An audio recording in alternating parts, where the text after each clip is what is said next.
નમો અરિયંતાણમ, નમો સિદ્ધાણમ, નમો આયર્યાણમ, નમો વજ્જાયાણમ, નમો લોહે સૌવસાઉણમ. એસો પંચ નમુકારો સૌવ પાવપનાશનો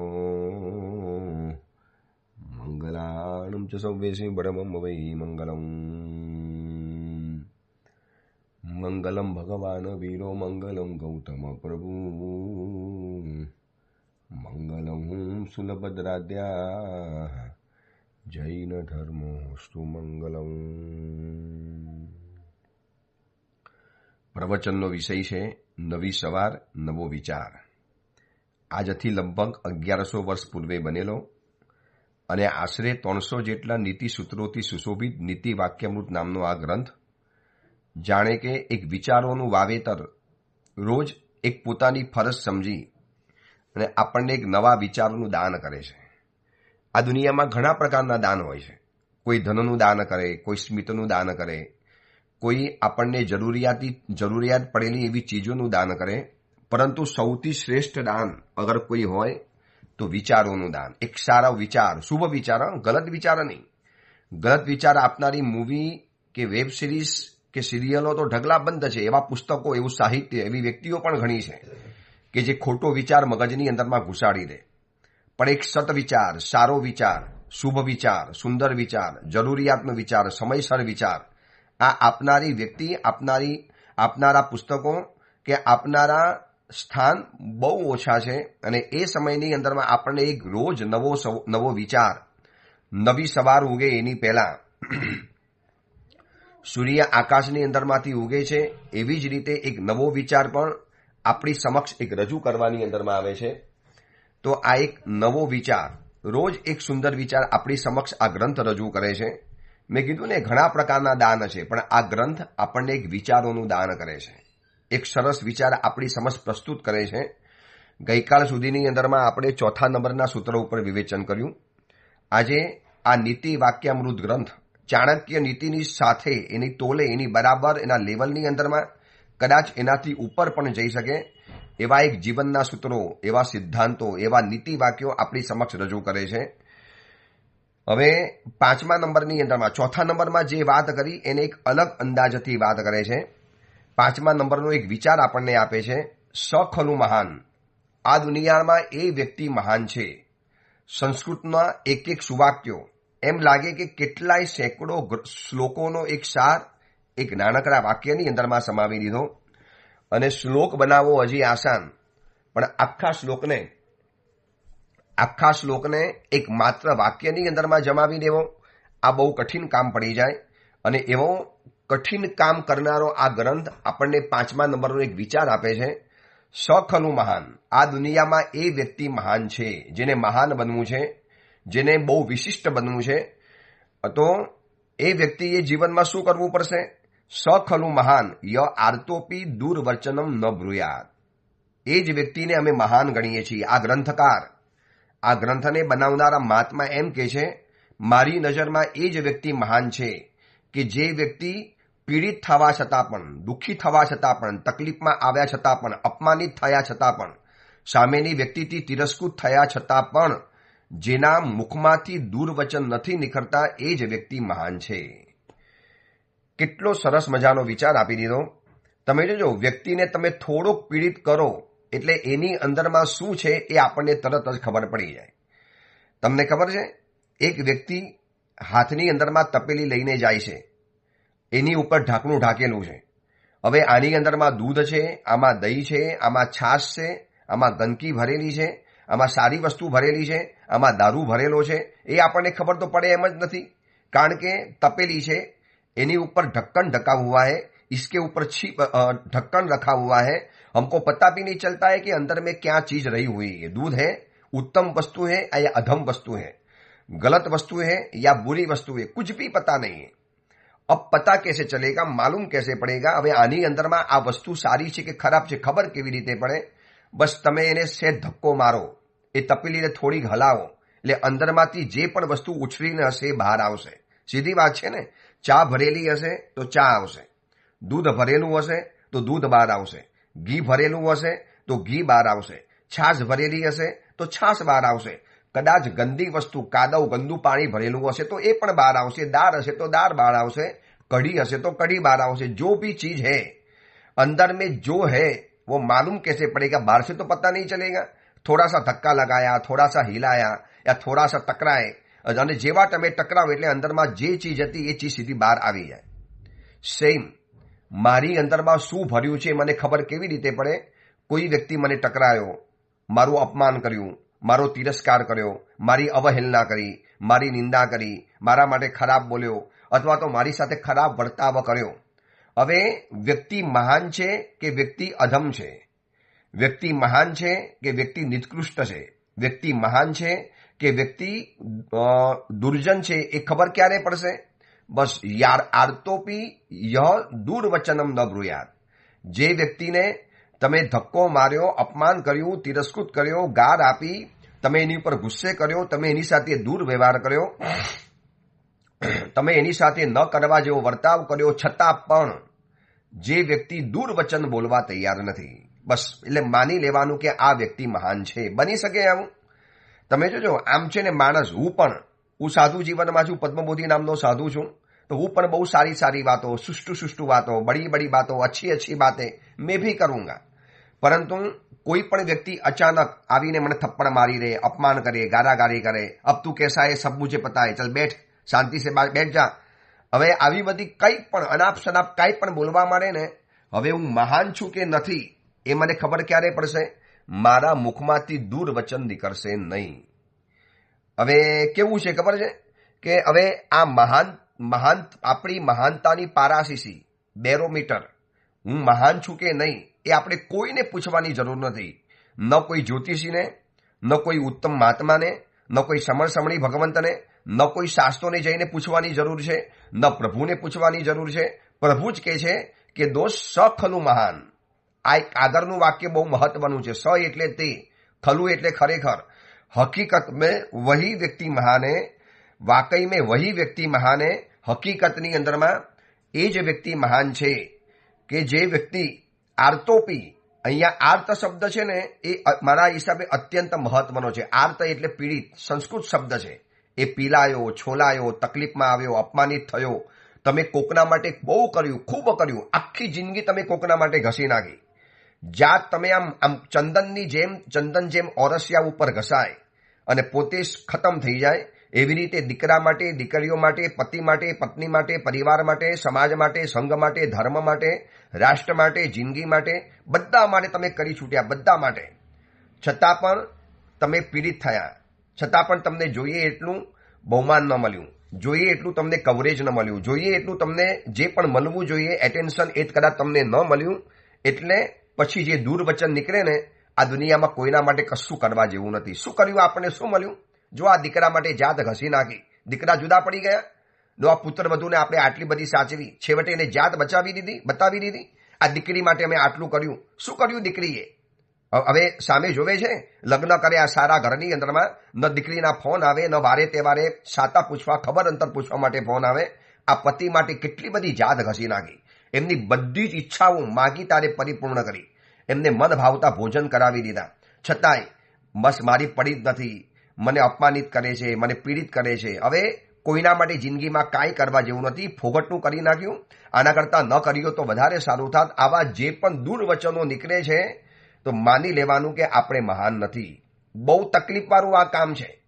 તમે જેના માટે, માનો મેં મારા શિષ્ય માટે જાત ઘસી નાખી હોય, શિષ્યને બધું જ કરી કરાવી, ભણાવી ગણાવીને તૈયાર કર્યો, બેસ્ટ સાધુ બનાવી દીધો, એને બધું જ ભણાવી દીધું, જ્યોતિષ, ન્યાય, સંસ્કૃત, પ્રાકૃત, પ્રવચન શીખવાડી દીધું, એને એક સારી પોઝિશનમાં લાવીને મૂકી દીધો, અને હવે એ શિષ્ય કદાચ મારું અપમાન કરે, મારી ઈચ્છા પરિપૂર્ણ ન કરે, મારી રીતે ન વર્તે, મારો સંપૂર્ણ વિનય ન સાચવે, મારી સાથે રહેવા તૈયાર ન થાય, હવે તમે જોજો એના કારણે છે ને હું આર્ત બન્યો, પીડિત બન્યો, દુઃખી બન્યો, અપમાનિત બન્યો, એટલે શું થશે? બીજા મિનિટની અંદરમાં મારા મોઢામાંથી દુર્વચન નીકળવા માંડવાના।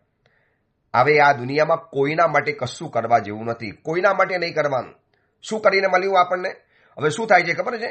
જૂના સારા કાર્યો જે કર્યા હોય, ઉપકાર કર્યા હોય, તમે કોઈકના માટે કંઈક કરી છૂટ્યા હો અને એના માટે પસ્તાવો કરીને આપણે એ પુણ્યને પણ પુણ્ય પ્રકૃતિને પાપ પ્રકૃતિની અંદરમાં કન્વર્ટ કરી લઈએ છીએ.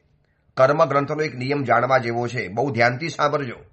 માનો તમે અધમ વ્યક્તિ માટે જાત ઘસી નાખી, જેમ કે સૈનિક રાજાએ કોણિકને બચાવ્યો. ખબર છે ને કથા? કોણિક જ્યારે ચેલના રાણીના પેટમાં હતો ત્યારે ચેલના રાણીને એટલા બધા ખરાબ દોહદ આવે, એટલી બધી ખરાબ ઈચ્છાઓ થાય કે સૈનિક રાજાનું માંસ ખાઈ લઉં, સૈનિક રાજાનું લોહી પી લઉં, એનું ગરુડ બાવીને મારી નાખું. આવા બધા અંદરમાંથી ભાવનાઓ થવા માંડી. અને ચેલના રાણી તો પતિવ્રતા હતી, સૈનિક રાજાને અત્યંત પ્યાર કરતી હતી, અતિશય પ્યાર કરતી હતી. હવે એ સમયની અંદરમાં આવા ખરાબ વિચારો આવ્યા અને ચેલના રાણી સમજી ગઈ કે આ બધા વિચારો પેટમાં રહેલા પાપી બાળકના કારણે આવે છે. આ બાળક એના બાપનો હત્યારો થવાનો, એના બાપને અપમાનિત કરનારો બનવાનો, એના બાપને તિરસ્કૃત કરનારો બનવાનો. હવે આ બાળક જન્મ થાય એટલે મારે એને રવાના કરવો પડશે, ફેંકી દેવો પડશે. જેવો જન્મ થયો એટલે દાસીને કહી રાખ્યું હતું, સીધો જ નવજાત બાળકને ઉકરડામાં જઈને ફેંકાવી દીધો. ભાઈ ખતમ કરી દો એને. બહુ પાપી આ માણસ લાગે છે, આટલા બધા મને ગંદા વિચાર આવે. હું મારા પતિની સેવા કરનારી પતિવ્રતા સ્ત્રી, ચેલના એટલે મહાસતી કહેવાય, અને પતિનું લોહી પી લઉં, માંસ ખાઈ લઉં, ગરુડ દબાવી લઉં, ખતમ કરી નાખું, જેલમાં પૂરી દઉં, આવા બધા વિચારો મને આવે આ પાપી બાળકના કારણે. બાળકને ઉઠાવીને ફેંકી દીધો. સૈનિક રાજાને ખબર પડી, ઉઠાવીને લઈ આવ્યા. ચેલના પગે પડીને કહે છે કે પ્લીઝ સ્વામીનાથ, પતિદેવ, હું તમને કહું છું અને કોકના ઘરે રવાના કરી લો. આ તમારો ખૂની પાકશે. હું તમને સાચું કહું છું, આ તમારો લોહી પીશે. સૈનિક રાજા કે પ્રિય, એવું ન હોય, આપણે બધું બહુ નહીં વિચારવાનું. અને ઉકરડામાં ફેંક્યા પછી ઉંદરડાઓએ એની આંગળી કરડી ખાધેલી એવી રસીવાળી પરુવાળી આંગળી પોતામાં મોઢામાં મૂકી અને એને કોણિક રાજાને મોટો કર્યો, ઉછેર્યો. શું થયું છેલ્લે? કોણિક રાજાએ સૈનિક રાજાને જેલમાં નાખ્યા. વાસ્તવિકતા સાચી પડી ગઈ, હકીકત થઈ ગઈ. જે દોહદ હતા એ સાચા પડ્યા અને એને જેલમાં નાખી દીધો. સૈનિક રાજાને જેલમાં નાખ્યા, છતાં પણ સૈનિક રાજાના મોઢામાંથી દુર્વચન નથી નીકળતા. ચેલના રાણી કહે છે, મેં તમને પહેલા કીધેલું હતું ને કે આ બાળક તમારો ખૂની થવાનો, તમને પીડિત કરવાનો, તમને અપમાનિત કરવાનો. મગધ દેશનો સમ્રાટ, પ્રભુ મહાવીરના પરમ ભક્ત, આવતી 24ના પ્રથમ તીર્થંકરનો આત્મા છે. વિચારી લેજો, તીર્થંકરનો આત્મા પણ આવો પીડિત બને છે. અરે અપમાનિત થવું તો આ સંસારમાં બહુ સહજ છે. આ સંસાર જ એને કહેવાય છે. ડગલે પગલે જ્યાં અપમાન થાય, ડગલે પગલે જ્યાં પીડિત થવાય, ડગલે પગલે જ્યાં આપણું મન કચડાય, મન ઘવાય, મન તૂટે, દિલ તૂટે, એના દિલના ટુકડા ટુકડા થઈ જવાના. એક દિલ કે હુવે ટુકડે હજાર, કોઈ યહાં ગીરા, કોઈ વહાં ગીરા. ટુકડા ટુકડા થઈ જવાનું આ દિલ. સંસાર છે, સ્વાર્થની માયાજાર છે. જબ તક આપકે પાસ હે પૈસા, તબ તક લોગ પૂછેંગે આપકો હે કેસા. આ સંસાર છે. ડગલે પગલે તમને આવો અનુભવ, આ પ્રવચન સાંભળનારી પ્રત્યેક વ્યક્તિને આવો અનુભવ થયો હશે. દરેક જગ્યાની અંદરમાં, કોઈ સમાજમાં, પરિવારમાં, ફેમિલીમાં, ઘરમાં, સંબંધોની અંદરમાં, વેપારમાં, બિઝનેસમાં, બજારની અંદરમાં ડગલે પગલે તમને અનુભવ થયા હશે કે જ્યાં સુધી આપણે સારા હતા, આપણી પાસે કાંઈક હતું એટલે આપણે એને સાચવ્યા. મીઠાઈનું બોક્સ આપણે ક્યાં સુધી સાચવીએ? અંદરમાં મીઠાઈ છે ત્યાં સુધી. જેવી મીઠાઈ ખતમ થઈ ગઈ એટલે બોક્સ સીધું ઉકરડાની અંદરમાં રવાના. દીવાને આપણે ક્યાં સુધી સાચવવાનો? અંદરમાં તેલ છે ત્યાં સુધી. જેવું દીવો અંદર તેલ ખતમ થયું, તેલ પૂરી ઓર બાત પૂરી. બસ આ સંસાર છે. અને આવું અપમાન સૈનિક રાજા જેવાને પણ સહન કરવા પડેલા છે. સૈનિક રાજાને તમને ખબર છે ને, પરમાત્મા મહાવીરની સગી દીકરી પ્રિયદર્શના પ્રભુને છોડીને પોતાના પતિના પક્ષમાં ચાલી ગઈ. પ્રભુના મુખમાંથી દુર્વચન નથી નીકળ્યું.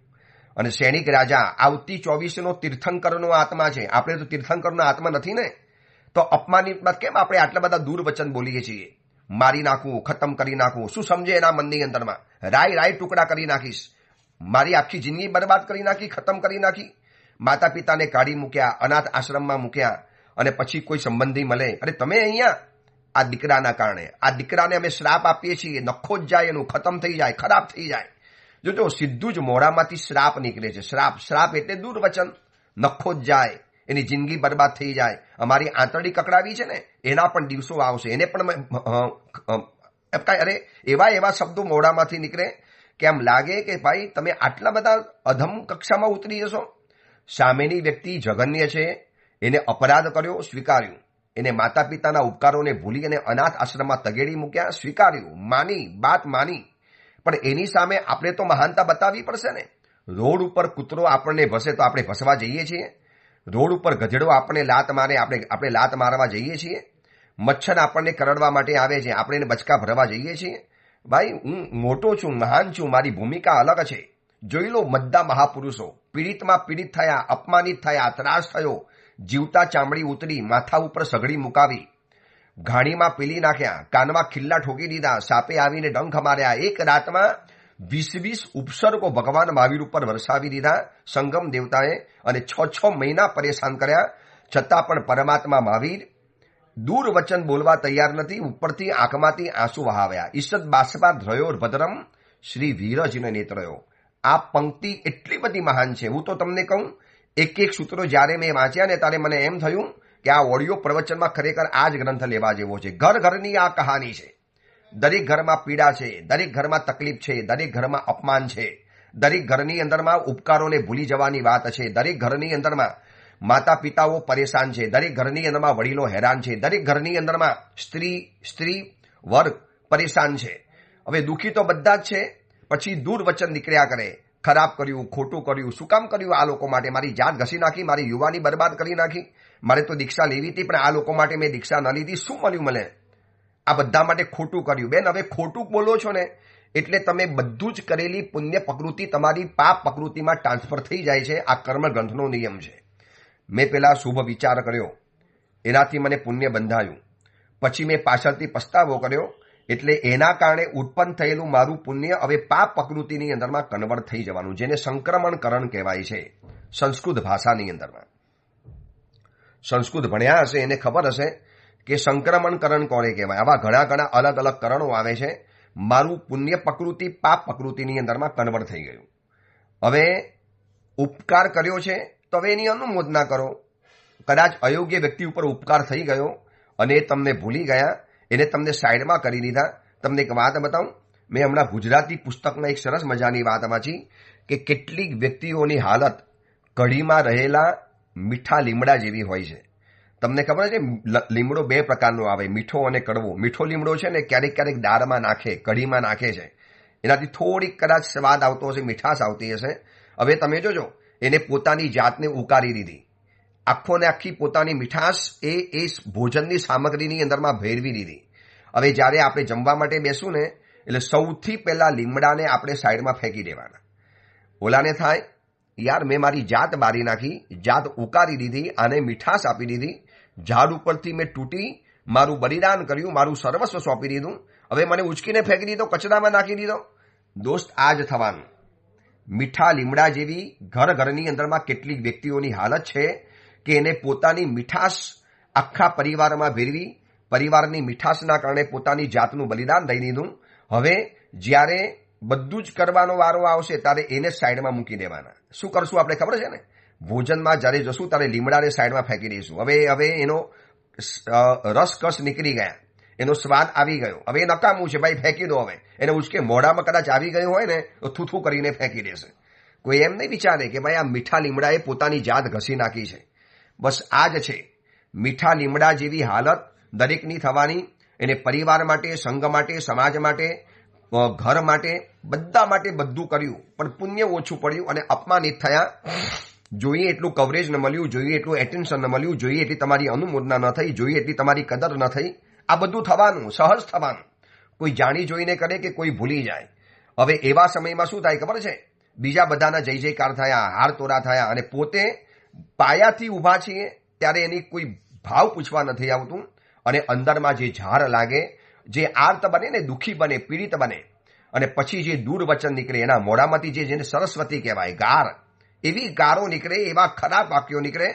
શાલાને બદનામ કરી ખતમ કરી નાખીશ, મારો શ્રાપ આપીશ, એનું નખો જ જાય, એની 7 પેઢી ખતમ થઈ જાય, એને જિંદગીમાં ક્યારે સુખચેન ન મળે. એને મને અપમાન કર્યું, મારા માટે આવું કર્યું, મેં એના માટે આટલું બધું કર્યું છે, એ તમારું મેં સ્વીકાર્યું, પૂરેપૂરું સ્વીકાર્યું. આ ગ્રંથકાર કહે છે ભાઈ તે બધા માટે કર્યું છે, તારી વાત માન્ય છે, પણ હવે એ વ્યક્તિ અયોગ્ય છે, એને તને પૂરી કવરેજ ના આપ્યું, તમારી પૂરી કદર ન કરી, તો હવે તમે તો મહાનતા બતાવો. સખલું મહાન, એ વ્યક્તિ મહાન છે. ય આર્તોપી દુર્વચનમ ન ભ્રુયાત. ચેલના રાણી સૈનિક રાજાને કહે છે, જો આ તમારો દીકરો, મેં તમને પહેલા કીધેલું ને, સમજીને મેં ઉકરડે ફેંકાવેલો હતો, તમે જઈને બચાવી આવ્યા, જો હવે શું કર્યું, તમને પદભ્રષ્ટ કરી લીધા, જેલમાં નાખી દીધા, રોજના 100 હન્ટરના ફટકા મારે પોતાના બાપને પોતાના હાથે, રોજ મીઠાના પાણીમાં જબોરેલા ચામડાના પટ્ટાથી માર મારતો હતો, રોજના 100 હન્ટર સૈનિક રાજાની ચામડી ઉખડવા મળે, લોહી લુહાણ થઈ જાય, છતાં પણ શું સૈનિક રાજાની મહાનતા, તીર્થંકર આત્માની મહાનતા છે. સહેજ પણ દુર્વચન નહીં, દુર્ભાવ પણ મનમાં નથી કરતા. ચેલના રાણીને કહે છે, આમાં કોણિકનો કોઈ અપરાધ નથી, અપરાધ છે મારા પુણ્યકર્મનું. મેં જ પુણ્યકર્મ ઓછું કર્યું, મેં જ ગત ભવની અંદરમાં કોઈક એવું પાપ કર્મ કર્યું છે, એની સાથે વેર વિરોધ ઉભો કર્યો હશે. આ ભવમાં લેણું પૂરું કરવા માટે આવે છે. એક ખરાબ શબ્દ નહીં, કદાચ સૈનિક રાજા કહી શકતા હતા, હે દુષ્ટાત્મા, હે નરાધમ, હે નાલાયક, હે બદમાશ. ગારો તો કેટલી બધી આવે છે, ભલભલી ગારો આવે છે. અને આજે કઈ ગાર શીખવા જવું પડે છે? તમે વેબ સિરીઝ ખોલો, મૂવી ખોલો, કાંઈ પણ ખોલો, અંદરમાંથી ગંદામાં ગંદી જે કદાચ મોઢામાંથી કીડા ખડે અને કાનની અંદરમાં કચરો પડે એટલી ગંદી ગાર બોલી શકે છે. સૈનિક રાજા બિલકુલ બોલવા તૈયાર નથી. કદાચ આપણે હોય ને કહી દઈએ નરાધમ છે, દુષ્ટાત્મા છે, હે એક કુલાંગાર, હે કુપુત્ર, શું કર્યું તે? મેં તને બચાવ્યો, મને આ દિવસો બતાડ્યા. યાદ રાખજે, તારા બાપનો તને શ્રાપ છે, તારું નખોદ જાય, તારું ખરાબ થાય.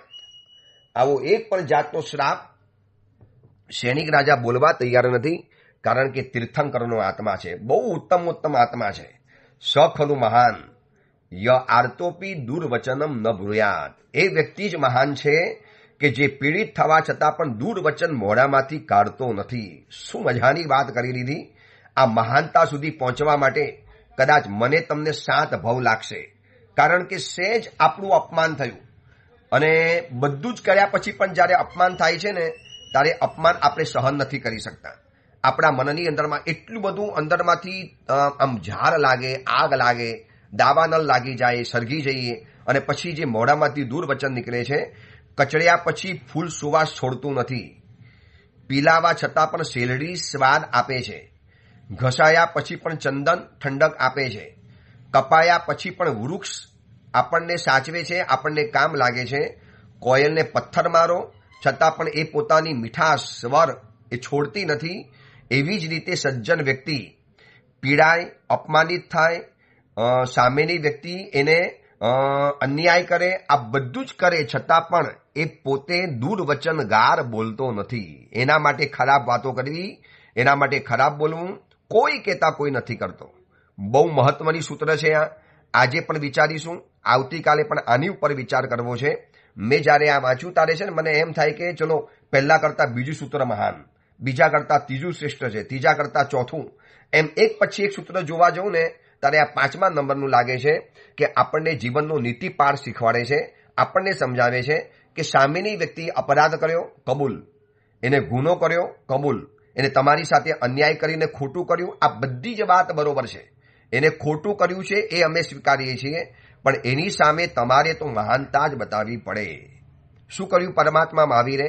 ચંડ કૌશિકને પ્રતિબોધ કરવા ગયા છે, સામેથી ગયા, લોકોની ના છતાં પણ ગયા. જાસો માં પ્રભુ પંથ વિકટ છે, ઝેર ભર્યો એક નાગ નિકટ છે, લોકો બધા વિનવે ભય પામી, મહાભયંકર એ માર્ગમાં વિચરે મહાવીર સ્વામી. શાંતિલાલ શાહે સરસ મજાનું ગીત બનાવ્યું છે, અદ્ભુત ગીત. લોકો કહે છે પ્રભુ હે દેવાર્ય મત જાઓ, ભયંકર સાપ છે, ખૂંખાર સાપ છે, આખા જંગલને બારીને સાપ કર્યું છે, આકાશમાં ઉડનારા પંખીઓને પણ ખતમ કર્યા છે. હવે તો પંખીઓ પણ એના આકાશની અંદરમાં ઉડતા નથી, એ લોકોએ પણ રસ્તો બદલી નાખ્યો છે. અને તમે દેવારે મરવા માટે જાઓ છો. ઝેરી સાપ છે, દ્રષ્ટિવિષ સાપ, જેની આંખમાં ઝેર વરસે છે, જેને જોતાની સાથે ઝેર ચડી જાય. પણ પ્રભુ સમજી ગયા કે ગયા ભવનો ભૂલો ભટકેલો કોઈ મુનિનો આત્મા છે, એને મારે પ્રતિબોધ કરવા જવું પડશે. પ્રભુ સામેથી ગયા, વગર બોલાવે ગયા, વગર આમંત્રણે ગયા, અને ગયા પછી પણ આવું અપમાન, ફૂફાડા માર્યા, કરડ્યો, પગમાં ડંખ માર્યો. પ્રભુના ચરણોમાંથી દૂધની ધાર એટલે લોહી નીકળ્યું. ભલે પ્રભુનું લોહી દૂધ જેવું હોય, વ્હાઈટ હોય. જગતના સર્વ જીવો પ્રત્યેનો પ્રેમ પ્રભુના લોહીનો રંગ બદલી નાખે છે. છેવટે ખૂન કાઢવાની કોશિશ કરી, પ્રભુનો ખતમ કરવાની કોશિશ કરી. આટલા બધા પીડિત થવા છતાં પણ શું મહાવીરની મહાનતા છે, શું મહાવીર મહાન છે?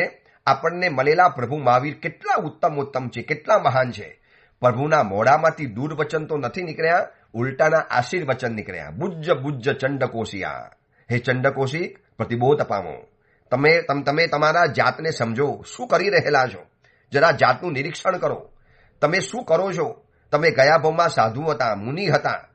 સાધુ ઘણો તપિયો હતો, ધરતો મન વૈરાગ. શિષ્યના ક્રોધ થકી થયો ચંડકોશીઓના. ભૂલી ગયા બધું? પ્રભુના મીઠા ભર્યા શબ્દો, મીઠાશ, ઠંડક, એટલા બધા આત્મીય ભર્યા શબ્દો, અને ચંડકોશી ઠરી ગયો, શાંત થઈ ગયો. જેને દુનિયાની કોઈ પણ તાકાત શાંત નથી કરી શકી, એને પ્રભુના સતવચનો. હવે માનો એ જગ્યાએ પ્રભુ દુર્વચન બોલ્યા હોત તો, હે ખૂંખાર, હે પાપી, હે પાપિયા, શું કરી રહ્યો છે? શરમ આવે છે? તીર્થંકરને કરડે છે, હમણાં ઉચકીને ફેંકી દઈશ. શું સમજે તારી જાતને? સીધો સમજી જા, સીધો દૂર થઈ જા, વરના મારી સામે જો નાટક કરીશ ને તો 500 ફૂટ દૂર ફેંકી દઈશ, તને પીલી નાખીશ. સમજે છે કોણ છું? જન્મતાની સાથે મેરુ પર્વત હલાવેલો હતો, અને તું મને કરડવા માટે આવે છે? ચૂપચાપ સીધો થઈ જા, સુધરી જા. જાત બગાડીશ, નરકમાં જઈશ, નરકમાં. પાપી છે પાપી, આવા શબ્દો પ્રભુ બોલી શકતા હતા. પણ દુર્વચનથી કોઈ વ્યક્તિ સુધર્યો નથી, સમજી રાખજો. એ વ્યક્તિને સુધરશે તો સદવચનથી સુધરશે. હવે આપણે તો મહાનતા બતાવવી પડશે. સામેની વ્યક્તિ ખરાબ છે તો આપણે ખરાબ થઈ જવાનું. સામે વ્યક્તિ કૂતરો છે તો આપણે કૂતરા બનવાનું. સામે ગધેડો છે આપણે ગધેડા બનવાનું. અને કેવા કેવા શબ્દોની ખબર છે? ગધેડો છે ગધેડો, કૂતરો છે કૂતરો, પોતાની જાત ઉપર ગયો, નીચ છે નીચ, રાક્ષસ, નપાવટ, નાલાયક, કુલાંગાર, કેવા કેવા શબ્દો મોઢામાંથી નીકળે. આ બધા શબ્દોનું એકવાર લિસ્ટ વાંચી લેજો. આપણે ક્યારેક બોલ્યા છીએ પીડિત થયા પછી. આમ માણસ બહુ સારો દેખાય, આમ છે ને નાગ પણ બહુ સરસ દેખાય આપણને, ચમકીલો, સરસ ચમકતો, એની ચામડી લીસી હોય.